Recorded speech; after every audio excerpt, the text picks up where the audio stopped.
Welcome back to mini tutorials for Adobe InDesign. In this tutorial we will be covering gradients. We'll take a look at gradient swatches, and we're also going to take a closer look at the docking menus. So the first thing I'd like to do is to create a circle so we have something that we can place a gradient on. So I'm going to use my shape tool right here. I'm picking up the circle. I'm going to hold down the shift key so that I get a perfect circle as we draw this. There we go, a nice round circle, and I'm just going to give it a color to start with. It doesn't really matter what the starting color is. We're going to change that as we apply the gradient, but you want to fill color in there of some sort so you can see where you're working. I'm going to need a couple of things to set up a gradient. I need two specific panels, and then there's also a gradient tool. So the two panels I need are swatches and the gradient panel. So I'm going to go up to Window. Swatches is under color, so I go to color, swatches, we'll open that up. I'm going to place this right here, and then I'm going to go back to window and open up color gradient, like that. So I have two panels that I'm working with. I have my swatch colors here, I have my gradient panel here. And then I'm going to change from my shape tool over to the gradient tool. So I'm going to click on my gradient tool like that. And what that will do is it brings up a cursor where I can draw a straight line. This line is the direction of the gradient. So when I draw that across and let that up, that's going to show me which direction my gradient is going to go in. Now, right now I have a fairly dull gradient. I have a black and white gradient because I haven't put any colors into my gradient yet. And a very quick way to bring colors in are actually to just drag them from the swatches.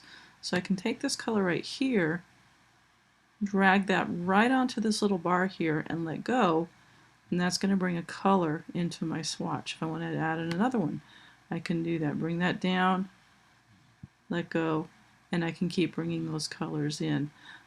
These little center lines, these are centering the color that's between the two. You can shift those back and forth. That'll shift how wide those gradient lines are. You can also increase one color, decrease the other color, however you want that gradient to look. If you want to drop a color, the easiest way to do that is to put the mouse right over the color, click once, and then pull straight down. And what that does is it removes that color from the gradient. So let me do that one more time. I'm just going to grab a color. I'm going to place it on my gradient like that, and then I'm going to grab this and just pull straight down like that. Now, once you've spent a lot of time setting up a gradient, you may want to save it. If I single click on my gradient swatch icon right here and drag that back towards swatches, it's going to save that gradient swatch in my swatches. And there is a filter here. If you just want to look at gradient swatches, you can click on this little button right here, and that's just going to show you your gradient swatches. So I can place that in there. That'll save it for later. If I want to come in and create a different gradient, I can do that. So let me pull this color off of there, and we'll create maybe a yellow gradient this time. So I've got my swatch. I'm going to take it down here and drag it onto the gradient like that.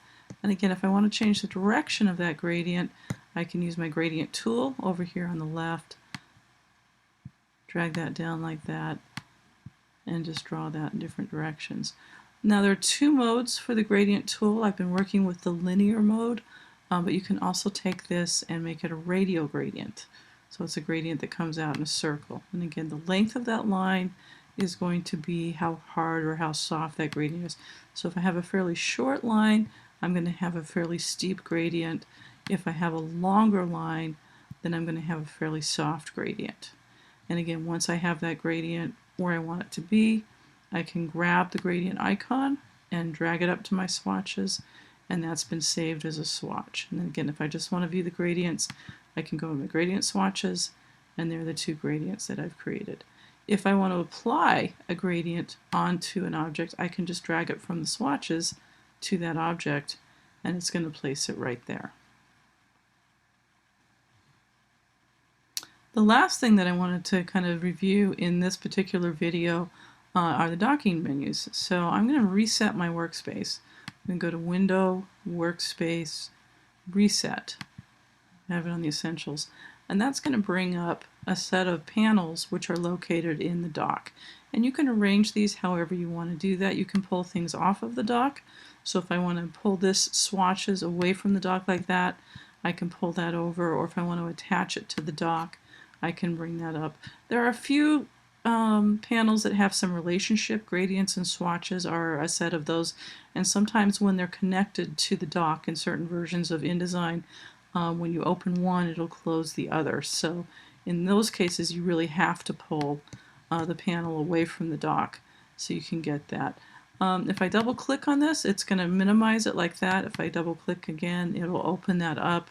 And again, I can reattach that to the dock by just dragging it over. Look for that little blue line and then let go.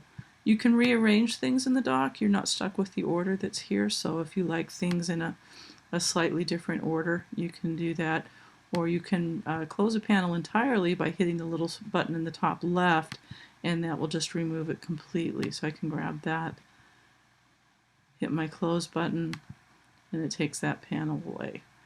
So just some reminders on the dock. Very useful little thing. Occasionally you do need to pull a panel away from the dock so that another panel doesn't close it when you're working. In the next tutorial, we will be taking a look at making character styles. We'll also take a look at applying character styles to text, and we're going to look a little further at quick apply and using those kinds of styles.